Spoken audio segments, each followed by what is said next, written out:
Hello बच्चों, class 10th का chapter number 3 आज हम लोग करेंगे। Pair of linear equation in two variable. ज़्यादा डीप जाने की ज़रूरत है नहीं, क्योंकि ये 1 शॉट वीडियो है और बेसिक्स तुम्हारे क्लियर है। मैं मेन बातें बता देता हूँ। लीनियर इक्वेशन क्या होती है? जिसमें वेरिएबल की पावर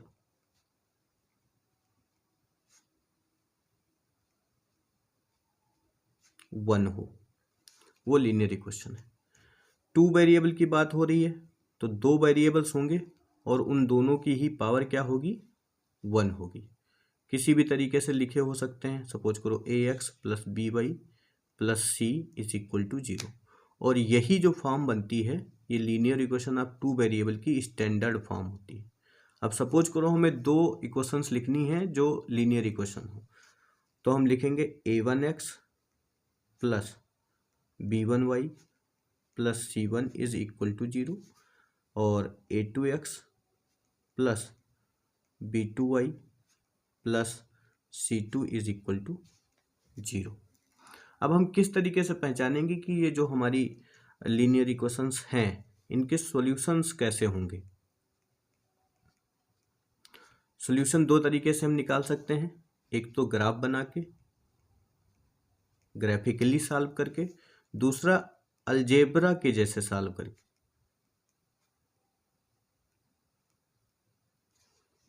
अलजेब्रिक फॉर्म में क्या करेंगे? जो भी हमारे पास पेयर होगा लीनियर इक्वेशंस का, उसका हम कंपैरिजन कराएंगे। a1x plus b1y plus c1 बराबर 0, a2x plus b2y plus c2 बराबर 0 से। तो हमें a1 कुछ दिखेगा, a2 कुछ दिखेगा, b1 कुछ दिखेगा, b2 कुछ दिखेगा, c1 कुछ दिखेगा, c2 कुछ दिखेगा। ठीक है।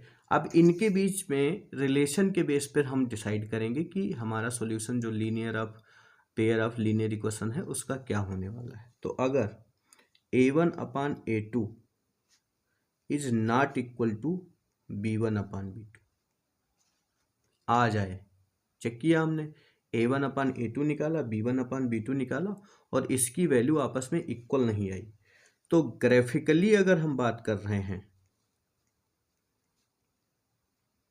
ग्राफिकल रिप्रेजेंटेशन कर रहे हैं, तो हम कहेंगे कि ये जो दोनों लाइन हैं वो इंटरसेक्टिंग लाइन है।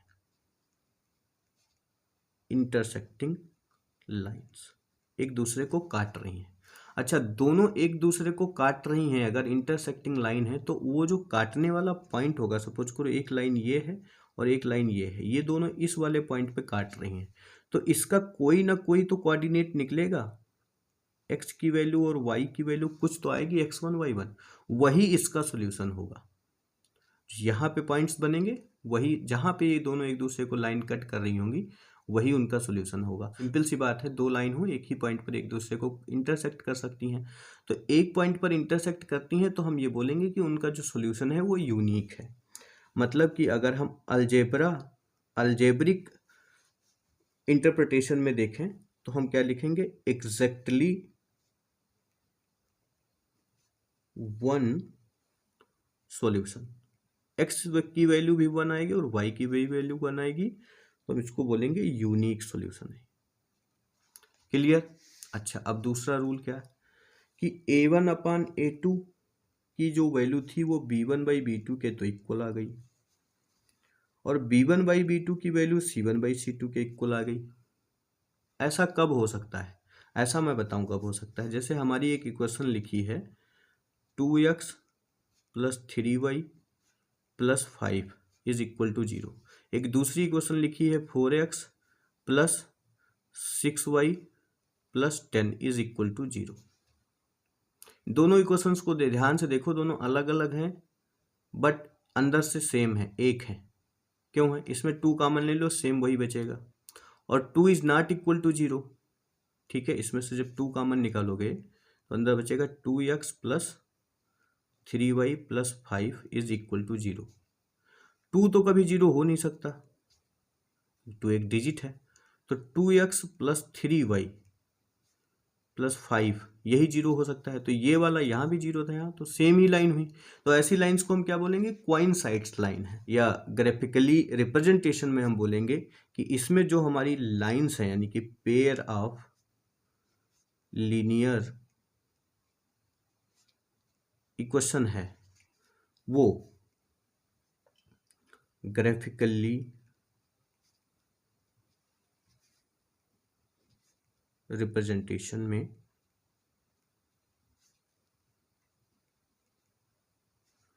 बोलेंगे कि वो कोइंसाइड है या कोइंसिडेंट है। कोइंसिडेंट मतलब एक लाइन दूसरी लाइन के ऊपर आ जाए। जैसे ये पेन है और इस पेन के ऊपर मैं इस पेन को रख दूं इस तरीके से, तो हम इन दोनों पेन्स को बोलेंगे कि ये कोइंसिडेंट है या कोइंसाइड है। क्लियर हो गई बात? अच्छा, यही चीज अगर अलजेब्रिक इंटरप्रिटेशन में हो, तो अगर ऐसी कोई लाइन है तो उसके बहुत सारे सॉल्यूशंस निकलेंगे, इनफाइनाइटली मैनी सॉल्यूशन। क्लियर हो गई यहां तक बात? ठीक है। अगर a1/a2 is not equal to b1/b2, graphically representation में देख कहेंगे तो इंटरसेक्टिंग लाइंस हैं। इंटरसेक्टिंग लाइंस हैं तो उनका कोई एक इंटरसेक्टिंग पॉइंट होगा, वो इंटरसेक्टिंग पॉइंट प्लेन पे होगा, तो एब्सिसा और ऑर्डिनेट दोनों की वैल्यू होगी, जो एक्स वाई की वैल्यू वहां पे होगी वही उसका सॉल्यूशन होगा। अलजेब्रिक में हम बोल सकते हैं फिर इसी बात को कि एग्जैक्टली वन सॉल्यूशन है जो यूनिक है।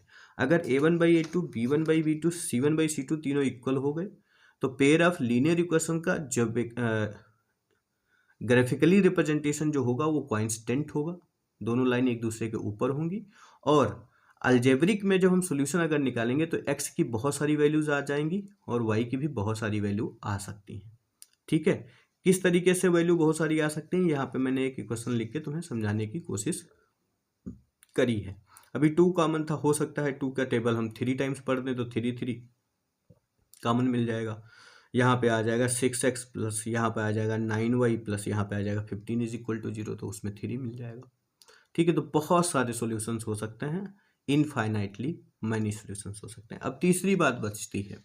तीसरी बात यह है कि a1/a2 is equal to b1/b2 आ जाए, लेकिन फिर ये c1/c2 इक्वल ना आए। ऐसी कंडीशन अगर हो जाती है तो जो लाइंस हैं ग्राफिकली रिप्रेजेंटेशन में वो पैरेलल होंगी।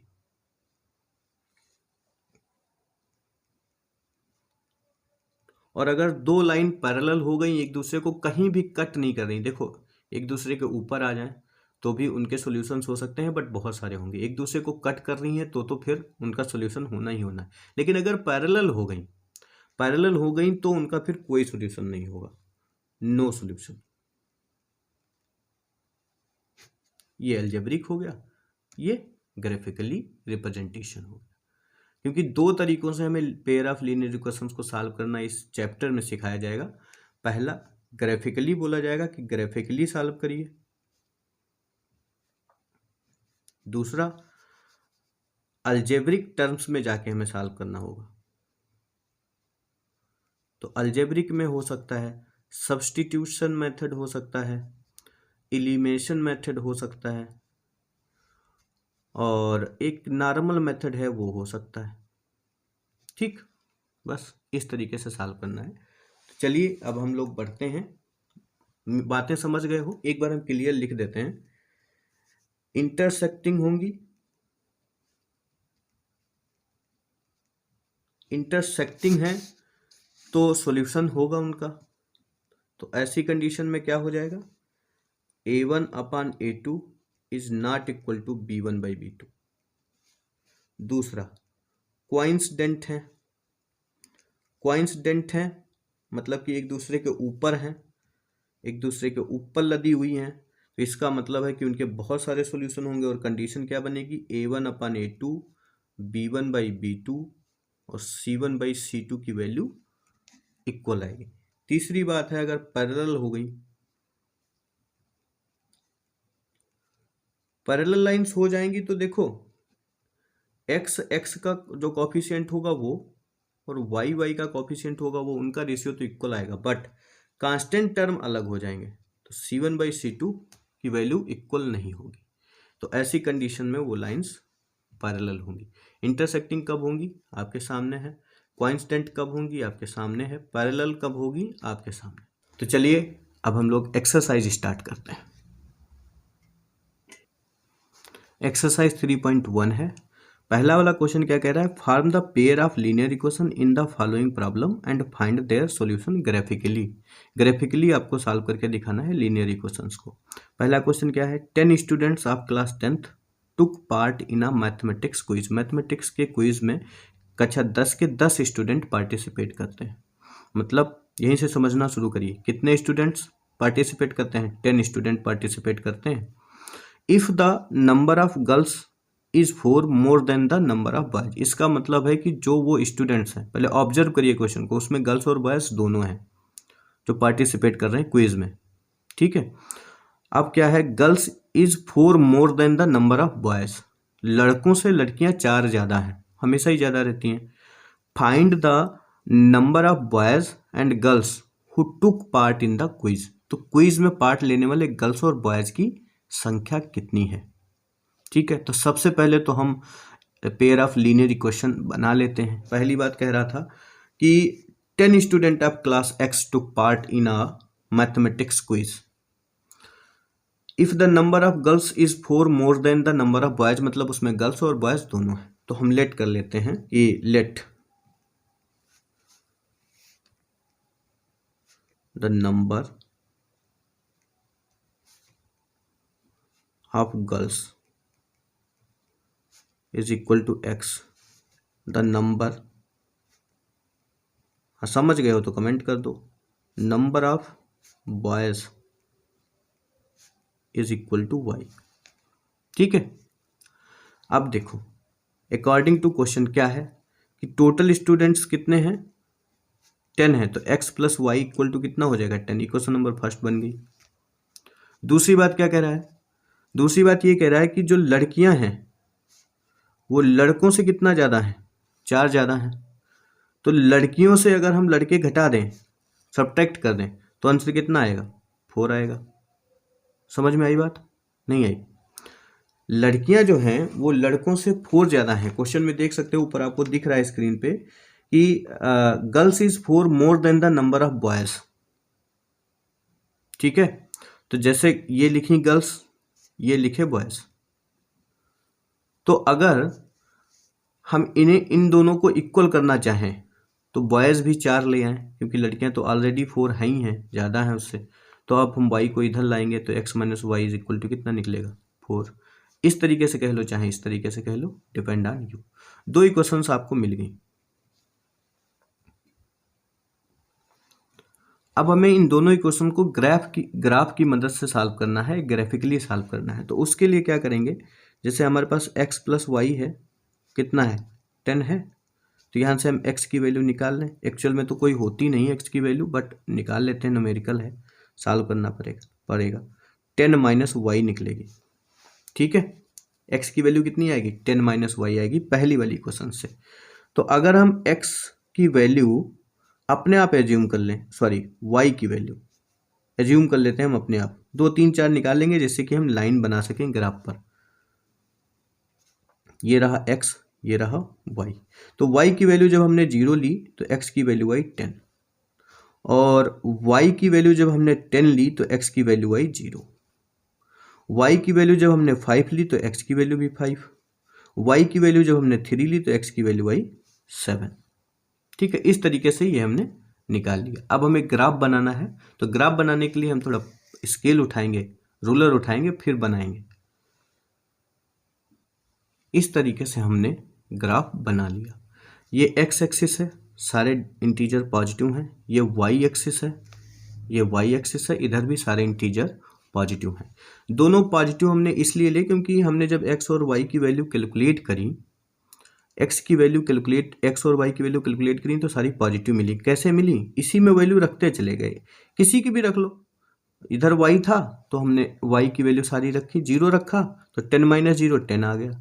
फिर हमने y की वैल्यू 10 रखी तो 10 माइनस 10 इज इक्वल टू 0 हो गया। फिर y की जगह पे हमने 5 रखे तो 10 माइनस 5 5 आ गया। फिर y की जगह पे हमने 3 रखे तो 10 माइनस 3 इक्वल टू 7 आ गया। अब देखो हमारे पेयर क्या बने, ऑर्डर्ड पेयर अगर बोलो तो ये एक बन गया 10 कामा 0, एक बन गया 0 कामा 10, एक बन गया 5 कामा 5 और एक बन गया 7 कामा 3। ढूंढ लो कहाँ पे पड़ेगा। 10 कामा 0, एक्स एक्सिस पर 10 और वाई एक्सिस पर 0, तो ये हो गया वो पॉइंट। ये पॉइंट कौन सा है? 10 कामा 0 है। ठीक है, ग्राफ पर हम उस लाइन को प्लॉट करने जा रहे हैं। कौन सी लाइन को? X plus Y equal to 10 को। दूसरा 0 कामा 10 है, मतलब वाई एक्सिस पर 10 और एक्स एक्सिस पर 0, तो यहाँ मिलेगा। ये हो गया 0 कामा 10। काम तो चल गया हमारा, यहीं से हमें स्ट्रेट लाइन मिल गई। लेकिन एक पॉइंट और भी है, 5 कामा 5, तो 5 यहाँ पर है और वाई एक्सिस पर भी 5 है, तो इन दोनों को आगे बढ़ाओ। रूलर की हेल्प कर लेंगे हम। इसको आगे बढ़ाया तो ये इस तरीके से आगे बढ़ा, और फिर वाई एक्सिस वाले को आगे बढ़ाया तो वो इस तरीके से आगे बढ़ा। किस तरीके से बढ़ा? इस तरीके से आगे बढ़ा, और ये दोनों यहाँ पे मीटिंग करने लग गए, तो ये वाला पॉइंट हो गया 5 कामा 5। इसी तरीके से 7 कामा 3 ले लेते हैं। एक्स एक्सिस पर 7 है और वाई एक्सिस पर कितना है? 3, तो ये 7 हो गया, ये ऊपर जाएगा ऐसे इस तरीके से, और 3 इधर बढ़ते बढ़ते बढ़ते बढ़ते बढ़ते बढ़ते यहाँ आएंगे, तो मतलब यहाँ पर कहीं पे मिलेंगे। कुल मिला के ये हो गया कि ये जो लाइन मिलेगी ये एक स्ट्रेट लाइन मिलेगी। ठीक लग तो नहीं रहा है, क्योंकि जो मेजरमेंट है वो एक प्लेन पेपर पे है, तो हो सकता है कुछ इधर उधर हो जाए। स्ट्रेट लाइन मिल गई, क्लियर हो गया। ठीक है, जब भी प्लेन पेपर पे बनाना तो सिर्फ एक एक्स एक्सिस पर एक पॉइंट ले लेना, एक वाई एक्सिस पर पॉइंट ले लेना, बस उन दोनों को मिला देना, ग्राफ बन जाएगा। ये हमने एक लाइन बना दी, कौन सी? X plus Y is equal to 10। ठीक है, अभी हमारे पास दूसरी वाली लाइन भी तो है, कौन सी है? X minus Y equal to 4 है, तो यहाँ से अगर x इक्वल टू हम निकालें तो 4 प्लस वाई निकलेगा। तो अब हमें यहाँ फिर से एक ऐसे ग्राफ बनाना पड़ेगा। तो ये हो गया, सपोज करो x, ये हो गया y की वैल्यू जो हमने 0 रखी तो x की वैल्यू आई 4, और जब हमने y की वैल्यू रखी -4 तो x की वैल्यू आ गई 0। ठीक है, y की वैल्यू रखी हमने 2 तो x की वैल्यू आई 6, और y की वैल्यू हमने रखी 1 तो x की वैल्यू आई 5। बस इतने इतने काफ़ी हैं। ठीक, वैसे काम तो हमारा चल जाएगा 4 कामा 0 और 0 कामा -4 से भी। ठीक है, बट अगर हम वो ना लें तो हमें और कोई 2 पॉइंट्स मिल जाएंगे, तो हम स्ट्रेट लाइन ड्रा कर सकते हैं। कैसे? x4 ये रहा, और y एक्सिस पर 0, तो ये हो गया वो पॉइंट दूसरी वाली लाइन का। ठीक है, अभी 0 कामा 4, एक्स एक्सिस पर 0 और y डैश एक्सिस पर -4 मिलेगा। तो सपोज करो ये -1, ये -2, ये -3, बस इसी में गड़बड़ हो जाता है ना, डिस्टेंस इक्वल नहीं रहती। ये हो गया -4, तो वो वाला पॉइंट हमें मिलेगा यहाँ पे। अब इन दोनों को हम मिलाएंगे, आगे कोई पॉइंट्स नहीं बनाएंगे। ठीक है, इन दोनों को हम मिलाएंगे, दोनों ही पॉइंट्स को। तो ये वाली जो लाइन थी कौन सी? x minus Y is equal to 4, ये इस वाली लाइन को जो x plus Y equal to 10 थी उसको यहां पर कट कर रही है। तो ये वाले पॉइंट्स हमें पता चल जाए, हमारा सॉल्यूशन वही है। तो ये वाले पॉइंट क्या है? नाप लो, ये 7 पे आएगा, मतलब x कोऑर्डिनेट इसका 7 होगा। y कोऑर्डिनेट देख लो कितना होगा, y कोऑर्डिनेट होगा 3। ठीक है, थोड़ा थोड़ा इधर उधर है, जब ग्राफ पे बनाओगे तो बिल्कुल एग्जैक्ट आएगा। तो 7 कामा 3 हो गया, इसका मतलब x की वैल्यू आ गई 7 और y की वैल्यू आ गई 3। कहने का मतलब ये कि गर्ल्स कितनी? So the number of girls is equal to 7 and number of boys is equal to 3। Clear? 7 और 3 हो गया। बात आ गई समझ में? चलिए अब आगे बढ़ते हैं। दूसरा वाला क्वेश्चन हम सॉल्व नहीं कराएंगे, आप अपने आप सॉल्व करेंगे। मैं आपको प्रोसेस बता देता हूँ पूरी क्या है। 5 pencil and 7 pens together cost ₹50। 5 pencil ली जा रही है, 7 पेन लिए जा रहे हैं, तब उनकी एक साथ कास्ट कितनी आ रही है? ₹50। Whereas 7 pencil and 5 pens together cost ₹46। Find the cost of 1 pencil and that of the 1 pen. तो हमें जो कास्ट निकालनी है, जो फाइंड आउट करनी है, हम उसी को लेट सपोज सब उसी का करते हैं। ठीक है, कर लेते हैं। देखो क्वेश्चन सामने दिख रहा होगा तुमको। लेट कर लिया हमने, लेट पहले का ये second part. Let the cost of 1 pencil is equal to X rupees. 1 pencil का X रुपीज, तो 2 पेंसिल का कितना हो जाएगा? 2X rupees. 3 पेंसिल का 3X रुपीज। 4 पेंसिल्स का 4X rupees. Okay, and the cost of 1 pen is कितना? Y rupees मान लेते हैं। ठीक है, क्योंकि लीनियर इक्वेशन इन 2 वेरिएबल में पढ़ रहे हैं तो 2 वेरिएबल्स लेके चलेंगे। जो पेंसिल की कास्ट थी वो X हो गई, और जो एक पेन की कास्ट थी वो Y हो गई। ऐसे ही 2 पेन की अगर कास्ट निकालनी हो तो कितनी? 2Y। 3 पेन की कास्ट निकालनी हो तो 3Y। अब लाइन देखो क्या कह रहा है। 5 pencil and 7 pens together cost ₹50। 5 pencil, ये 5 पेंसिल हो गई, तो 5 पेंसिल की टोटल कास्ट क्या निकलेगी? 5 इंटू X, क्योंकि एक पेंसिल की कीमत X रुपया है, प्लस टुगेदर का मतलब ऐड करना, एंड 7 पेन्स, तो 7 पेन हो गए। एक पेन की कीमत कितनी? Y rupees, is equal to, अब ये टुगेदर एक साथ हो गए दोनों, तब इनकी कास्ट कितनी आ रही है? ₹50। मतलब कि हम ये कह सकते हैं कि 5X plus 7Y is equal to 50। Question number first clear. दूसरी बात क्या कह रहा है? 7 पेंसिल एंड 5 पेन्स टुगेदर, तो 7X 7 पेंसिल प्लस 5 पेन्स मतलब 5Y इज इक्वल टू कितना? Together cost ₹46। ये हो गई क्वेश्चन नंबर सेकंड। अब इन दोनों को सॉल्व करेंगे किस तरीके से? ग्राफिकली, फिर वैल्यूज निकलेंगी। ग्राफिकली कैसे सॉल्व करेंगे? जैसे एक दो इक्वेशंस हैं, आप ग्राफ बनाना है। 7Y बराबर 50, तो यहां से किसी एक वेरिएबल की वैल्यू आप फिक्स कर लो पहले से। जैसे मैं क्या करता हूं, 5X इधर रखा, 50 माइनस 7Y किया। ठीक है, तो X इक्वल टू कितना निकलेगा? 50 माइनस 7Y बाई 5। क्लियर। अब Y की वैल्यू एक बार 0 रख दो। ठीक है, Y की वैल्यू एक बार 0 जैसे ही तुम रखोगे तो 50/5 मिलेगा, तो X की वैल्यू 10 आ जाएगी। अब अगली बार क्या करो कि Y की कोई ऐसी वैल्यू रखो जिससे कि फिर X का पूरा पूरा नंबर आ जाए। जैसे ध्यान रखो कि हर बार 7Y की जब मल्टीप्लाई आए तो 5 से डिविजिबल होने वाला कोई नंबर बने, जिससे कि 50 से वो सब्ट्रैक्ट हो तो 5 से डिविजिबल होने वाला ही नंबर आए, क्योंकि नीचे 5 है। ये प्रैक्टिस करेंगे तब आएगा कि वैल्यू हम कैसे आसानी से निकाल सकते हैं। तो जैसे हम 7Y है, एक बार तो हमने रख दिया Y की जगह पे 0, तो Y की जगह पे जब 0 रखा तो X बराबर कितना निकला? 50 माइनस 7 इंटू 0 अपान 5, यानी कि ये आया 50/5, यानी कि आ गया 10। तो Y अगर हम ये ग्राफ बना लेते हैं यहीं पे समझाने की खातिर, वैसे तो तुम करोगे अपना ये 3 वैल्यू ही निकालेंगे, X Y की वैल्यू हमने 0 रखी तो X की वैल्यू आ गई 10।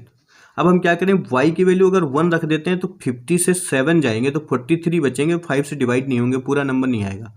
2 रखोगे तो भी नहीं आएगा, 3 रखोगे तो भी नहीं पूरा पूरा डिवाइड होगा, 4 रखोगे तो भी नहीं, 5 रख दो। 7 5 जो कितना? 35, तो Y की वैल्यू हमने 5 रख दी, तो 7 5 जो 35, 15 से 35 गए तो यहाँ पे कितना बचा? 50 से 35 गए तो यहाँ पे कितना बचा? 15 5 से डिवाइड हो गए तो कितना आ गया? 3। तो 2 नंबर ऐसे मिल गए आपको। अब आप अपनी जो लाइन है वो 2 पॉइंट्स आपको पता चल गए हैं तो उनको ज्वाइन करोगे तो आपको सीधी लाइन मिल जाएगी। एक पॉइंट्स आप चाहो तो और निकाल लो, जैसे कि क्या हम रखें y की वैल्यू, जिससे कि ये जो नंबर बने वो 5, जो भी आंसर आए हमारा x की वैल्यू जो भी निकले वो होल नंबर आ जाए, पॉइंट में मत निकालना फिर दिक्कत होगी। तो y की वैल्यू 5 रख ली हमने, तब आ गया 6 रखो 42 तो नहीं बनेगा, 7 रखो तो भी नहीं बनेगा, 8 रखो तो भी नहीं बनेगा, 9 रखो तो भी नहीं बनेगा, 10 रखो तो बन जाएगा, माइनस में आ जाएगा, कोई इशू नहीं है। तो हमने y की वैल्यू रखी 10, ये हो गया 70, 70 से 50 गया तो माइनस का 20, माइनस के 20 को 5 से डिवाइड किया तो आ गया माइनस का 4। 3 पॉइंट्स अब तो पता चल गए। अब 3 पॉइंट्स पता चल गए हैं तो हम आराम से बना सकते हैं अपना ग्राफ। तो इस तरीके से पहली वाली लाइन के लिए हमने निकाल लिया वैल्यू। अच्छा, दूसरी वाली लाइन में क्या है? दूसरी वाली लाइन है 7x plus 5y is equal to 46। ठीक है, तो 7x इज इक्वल टू कितना? 46 माइनस 5y। तो x इक्वल टू कितना? 46 माइनस 5y डिवाइडेड बाई 7। अब y की कोई ऐसी वैल्यू रखना जो नंबर ऊपर बने फिर सॉल्व होके वो 7 से डिवाइड हो जाए। तो 7 से 14 डिवाइड होते हैं, 7 से 21 डिवाइड होते हैं, 7 से 28 डिवाइड होते हैं। तो उसी तरीके से तुम्हें बनाना है। ठीक है, क्लियर? जो भी तुम्हें वैल्यू रखनी पड़े तुम रख लो, थोड़ा ब्रेन लगाना पड़ेगा। फिर यहाँ से आपको भी पता चल जाएंगी, पॉइंट्स पता चल जाएंगे x के और y के भी। फिर उनको इसी तरीके से ग्राफ पर प्लॉट कर लेना, जहां पर दोनों एक दूसरे को इंटरसेक्ट करती हैं लाइन, वही आपके सॉल्यूशन के पॉइंट होंगे x और y के। ठीक है, बात आ गई समझ में? अच्छा, डायरेक्ट इसको सॉल्व इसलिए कर दिया हम, ये एक भी बार हमने ये नहीं सोचा कि सॉल्व होंगे, आंसर आएगा या नहीं आएगा, सॉल्यूशन निकलेगा या नहीं निकलेगा। तो उसके लिए जिसके भी मन में ऐसी शंका आती है तो वो जब इक्वेशंस आपकी बन जाती हैं, इक्वेशंस आपकी बन जाती हैं, जैसे यहाँ पे ये बन गई थी 5x प्लस 7y बराबर 50, और पहली वाली दूसरी वाली बनी थी ये वाली। तो यहाँ से a और b और सब की वैल्यू निकाल लो। a की वैल्यू क्या निकली? 5, a1 की वैल्यू सॉरी, b1 की वैल्यू कितनी निकली? 7, c1 की वैल्यू -50, 50 को इधर लाएंगे ना। a2 की वैल्यू कितनी निकली? 7, b2 की वैल्यू कितनी निकली? 5, c2 की वैल्यू कितनी निकली? 46। तो चेक कर लो, a1 बाई a2 आया 5/7, b1 बाई b2 कितना आया? 7/5। तो ये बताओ क्या 5/7 is equal to 7/5? Not equal to. और अगर नॉट इक्वल टू है तो अभी कुछ देर पहले हमने क्या बताया था कि ग्राफिकली रिप्रेजेंटेशन करेंगे तो इंटरसेक्टिंग लाइन आपको मिलेंगी, इसी तरीके से इंटरसेक्टिंग लाइन मिलेंगे, एक दूसरे को काटेंगे। और अगर अलजेब्रिक इंटरप्रिटेशन में सॉल्व करते हैं तो हमको एग्जैक्टली वन सॉल्यूशन मिल जाएगा जो यूनिक होगा। क्लियर? चलिए मिलते हैं नेक्स्ट वीडियो में।